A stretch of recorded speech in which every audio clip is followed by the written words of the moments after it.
Selamat datang di ruang belajar bimbingan dan konseling. Tema pada layanan hari ini yaitu modalitas belajar. Selamat menyaksikan. Modalitas belajar yaitu kemampuan dasar individu untuk memperoleh dan menciptakan pengalaman. Modalitas belajar menunjuk pada indera mana yang paling efektif dalam proses seseorang memahami informasi yang diterima. Macam-macam modalitas belajar. Yang pertama, modalitas belajar visual. Yang kedua, modalitas belajar auditori. Yang ketiga, modalitas belajar read write. Yang keempat, modalitas belajar kinestetik. Modalitas belajar visual yaitu modalitas belajar yang lebih banyak menggunakan indera mata sebagai alat untuk menyerap informasi. Ciri-ciri orang yang memiliki modalitas belajar visual. Yang pertama, rapi dan teratur. Yang kedua, teliti terhadap detail. Yang ketiga, lebih mengingat apa yang dilihat daripada apa yang didengar. Yang keempat, pengeja yang baik. Yang kelima, pembaca yang rajin dan tekun. Yang keenam, nyaman belajar dengan warna-warni. Dan yang ketujuh, lebih suka membaca daripada dibacakan. Modalitas belajar auditori yaitu modalitas belajar yang banyak menggunakan telinga sebagai alat untuk menyerap informasi yang masuk. Ciri-ciri orang dengan modalitas belajar auditori. Yang pertama, menggerakkan bibir dan mengucapkan tulisan di buku ketika membaca. Yang kedua, senang membaca dengan keras dan mendengarkan rekaman suara. Yang ketiga, mudah menirukan nada, irama, dan warna suara. Yang keempat, belajar dengan cara mendengarkan lebih mudah mengingat apa yang didengarkan. 5. Menyukai kegiatan diskusi atau belajar kelompok.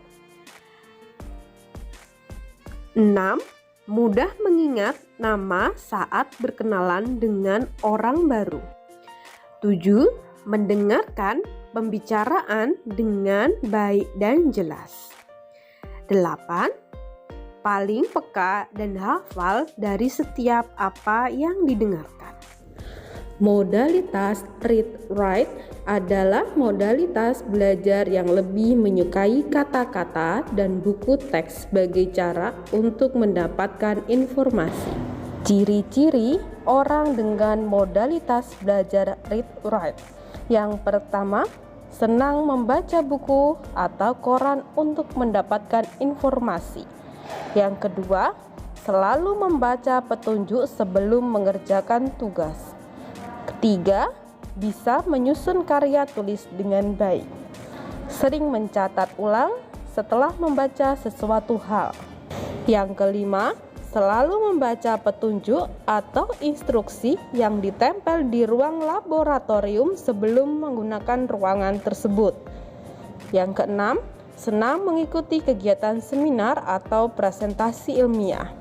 Yang ketujuh, menyukai berkunjung ke perpustakaan atau pusat buku bacaan. Modalitas belajar kinestetik yaitu modalitas belajar yang lebih menekankan praktek langsung atas apa yang sedang dipelajari. Orang-orang kinestetik lebih senang dibiarkan mengerjakan sendiri atau praktik langsung. Ciri-ciri orang dengan modalitas kinestetik. 1. Berbicara dengan perlahan. 2. menanggapi perhatian fisik. 3. Selalu berorientasi pada fisik dan banyak bergerak. 4. Belajar melalui manipulasi dan praktik. 5. Menghafal dengan cara berjalan dan melihat. 6. Banyak menggunakan isyarat tubuh. 7. Menggunakan jari sebagai petunjuk ketika membaca. 8. Tidak dapat duduk diam untuk waktu yang lama. Strategi belajar efektif modalitas belajar visual. Yang pertama, belajar dengan gambar, diagram, dan peta. Belajar menggunakan tulisan berwarna-warni. Belajar dengan membuat coretan atau simbol atau tanda-tanda penting untuk memperdalam pemahaman. Dan yang terakhir, belajar dengan membuat ringkasan atau pengelompokan. Strategi belajar efektif modalitas belajar auditori. Yang pertama, melakukan kerja kelompok. Yang kedua, belajar melalui kegiatan diskusi, berdebat, wawancara, atau tanya jawab. Yang ketiga, belajar dengan mendengarkan rekaman materi. Yang keempat, belajar dengan membuat jembatan keledai untuk menghafal konsep kunci. Strategi belajar efektif modalitas read write. Pertama, mengucapkan catatan berulang kali di dalam hati. Kedua, menulis ulang ide atau konsep yang sedang dipelajari menggunakan kalimat sendiri. 3. Menyusun kalimat untuk memaknai gambar atau diagram. 4. Membuat catatan kecil. 5. Menulis kata atau kalimat berulang-ulang. Strategi belajar efektif modalitas belajar kinestetik. Yang pertama, mengikuti kegiatan field trip, drama, permainan, dan aktivitas lapangan. Yang kedua, melakukan praktek dan mengamati demo atau contoh konkret. Yang ketiga, menggunakan model, Lego, alat praktik, kerajinan tangan, atau puzzle. Dan yang keempat, menggunakan gerak dalam belajar. Terima kasih telah belajar di ruang bimbingan dan konseling. Selamat bertemu di materi bimbingan dan konseling selanjutnya.